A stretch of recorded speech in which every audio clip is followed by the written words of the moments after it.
Hey guys, welcome to my channel. My name is Alex and I am AD Photography. Today I'm going to be showing you how to recreate the picture that is one of my top hits on Instagram, and this picture was taken in Shenandoah National Park in Virginia. So let's get to it, shall we? Roll the intro.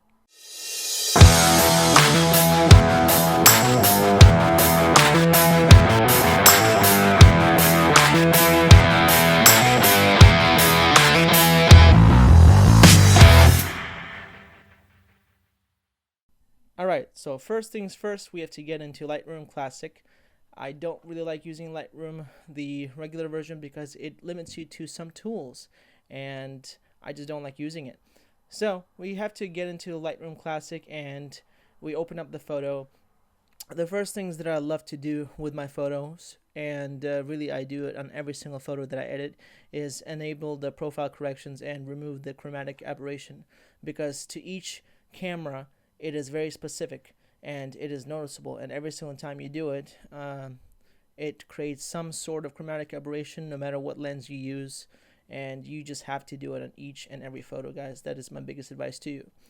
Now, in order to kind of get the moody look that I'm going for, we need to kind of make it darker, make it foggier, and defocus a lot of things, and make the road pop, the fog pop, and the overall curvature of the lines lead to the left side, and kind of like get the attention of the viewer slightly more than we have right this second. So in order to do that, first things first, I would like to lower down the exposure, and I kind of like it. I kind of like it at negative 0.20. So for this specific photo, negative 0.20 seems like it's going to do a good job. Now, obviously we have to bring up some highlights, because as you see here, it is foggy, and I would like to capitalize on this fog and get that white color and make the background kind of diminish even more. So by raising the highlights slightly, I will achieve this image and I will achieve this look, and it's going to be brighter, as you can see. Just by messing with it, it adds a lot of how do I say it? A big punch, a big sucker punch to your face, to the viewer's eye. And just by messing with it, we already see that the sky is a lot whiter. Now, in order to regain some detail that we've lost by lowering down the exposure, we need to regain some details in the mids, and the way to do that is by next going to the shadows. And you don't want to typically overkill with the shadows. Now, typically, I will lower down the highlights completely and raise the shadows as much as possible. But for this type of image, that's really not what I'm trying to achieve.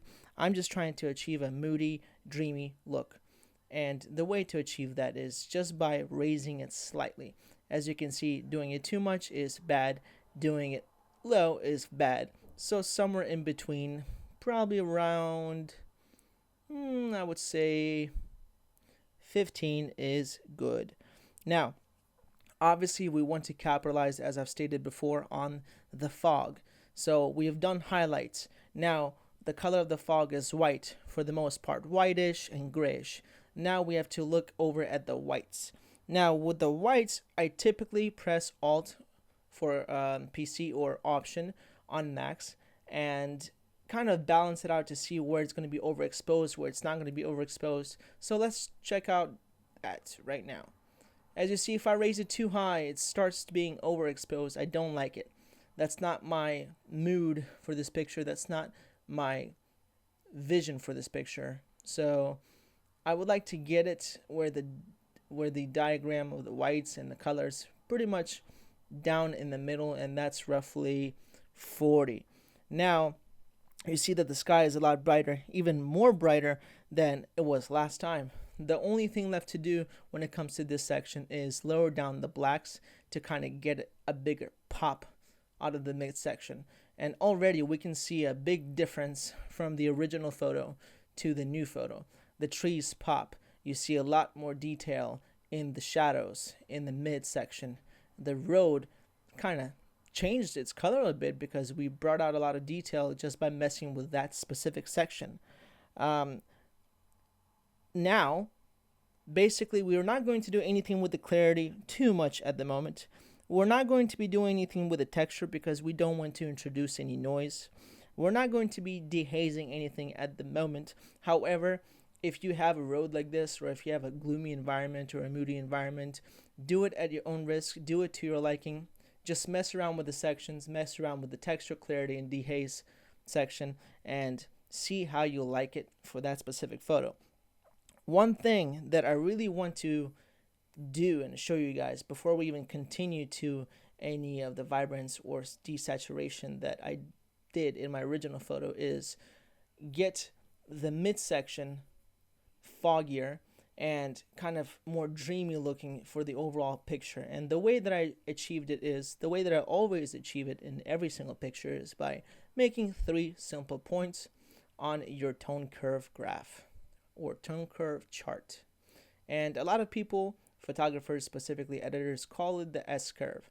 You'll soon find out why. Basically, by making these 3 specific points, you've noticed that you can control any of the points now to your liking and adjust them to bring out the detail, bring out the highlights, lower the shadows, raise the shadows, and bring out the contrast or even make the picture overall brighter. Now, you do have the individual colors that you can bring out here, but we're not going to mess with that since this picture as it is doesn't really have too much color. Okay? It's going to be more so of a horror picture, and that's the look that I'm going for, a dreamy, a horror type of sad, gloomy day. So by dragging the bottom left point up, you notice that the mid kind of diminishes and it looks scary, which is exactly what I'm going for. So by dragging it up to your liking, you see the kind of grayish factor get it on, like the loss of contrast, shall I say. And I kind of like it right here.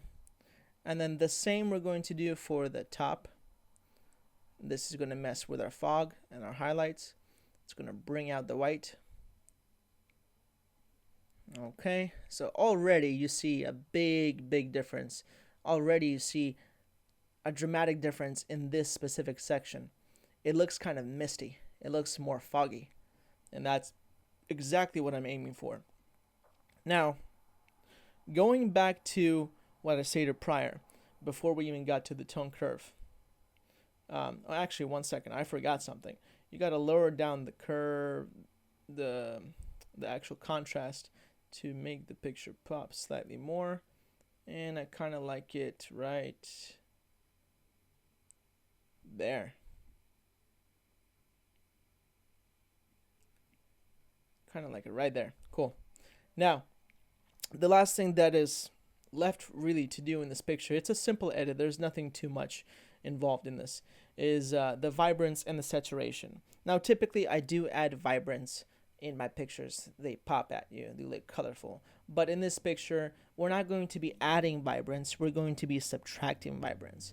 And the way to subtract vibrance is just by dragging down the pointer to your liking, and you already see that yes, it subtracts the color from the picture. No, it doesn't completely make it black and white. If you were to make it black and white, you would just want to use the black and white option right there for the treatment of the picture.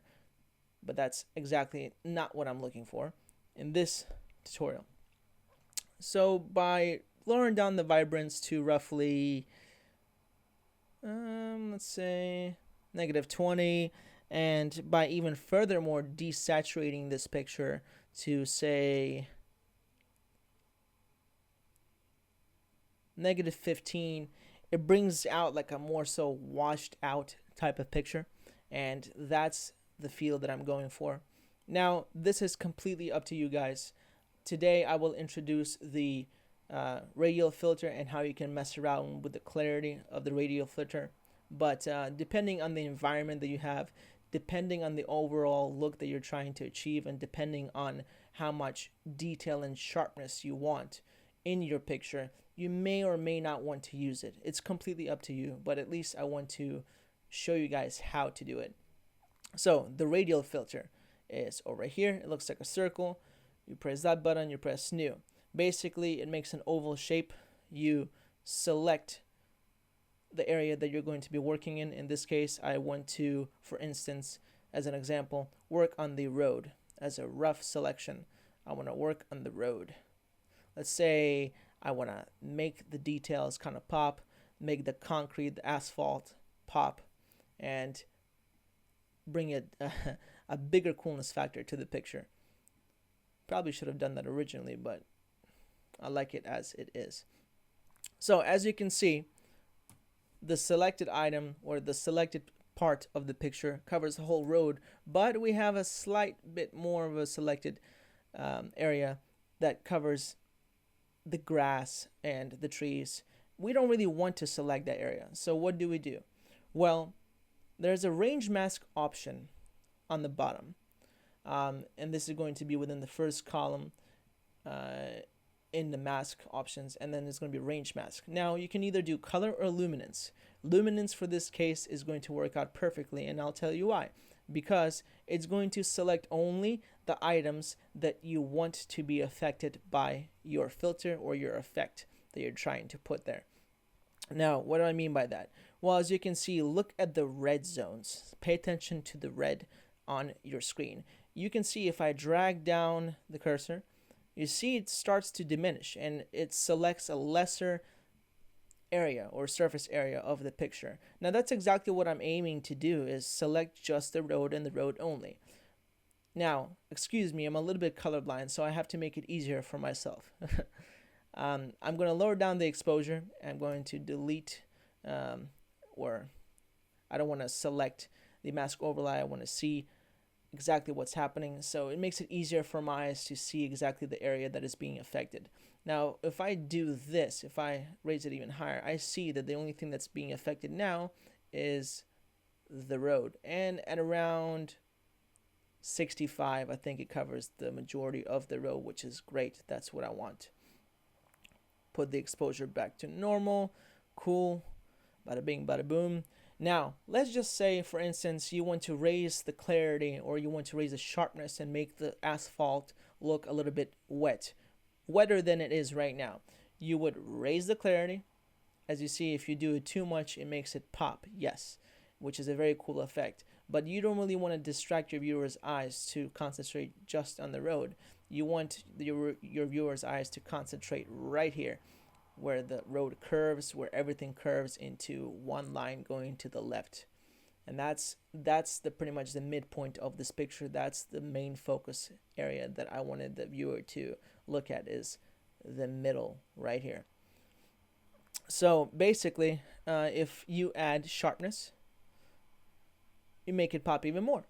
Now, it depends on each picture how much you do it, but clarity and sharpness go together quite well. Now, if you do dehaze, the only thing that I recommend is do not overdo it.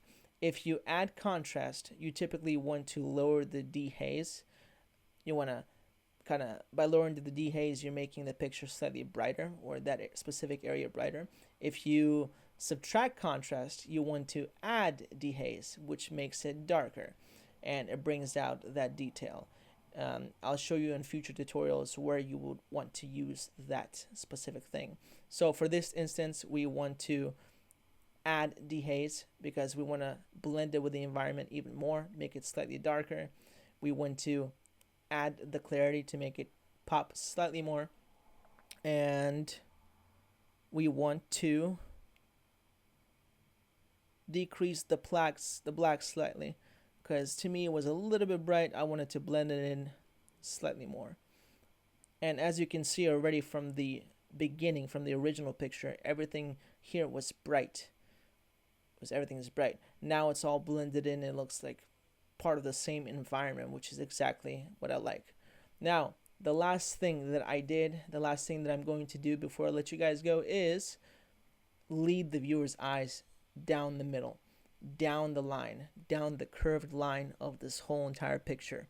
And the way that I'm going to do it is by selecting the brush tool and clicking on sharpness, new brush, and then don't overdo it. You need a subtle sharpness. So maybe like 12. That should work. And press O to highlight the area that you're going to be working on, and just gently brush the area. Don't worry about overdoing it when it comes to going outside your zone, because you can press erase and you can just simply erase the areas that you don't want to be affected.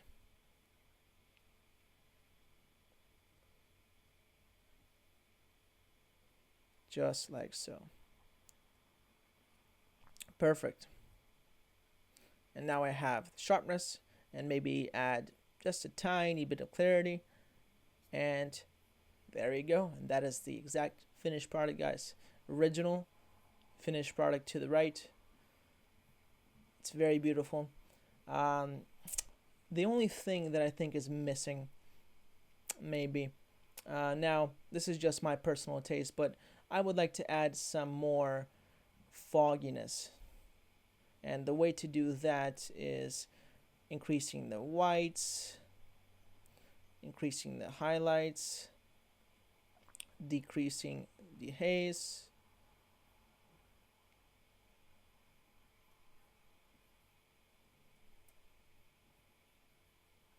Yeah, I like that.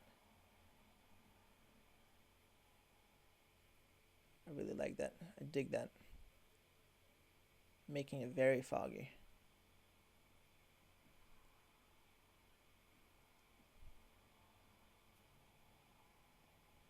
Very foggy. I like that. Okay. And that is pretty much it, guys. So we've achieved today a dreamy, foggy, kind of gloomy, sad day, rainy day effect in this photo. And that's pretty much how I've done it. I hope you guys enjoyed this tutorial, and I had so much fun making my first video, and I hope you guys had a lot of fun watching me do it and watching me explain everything to you guys. I hope everything was helpful and you will learn this skill for your future edits.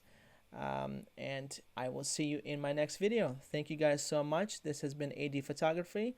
Goodbye.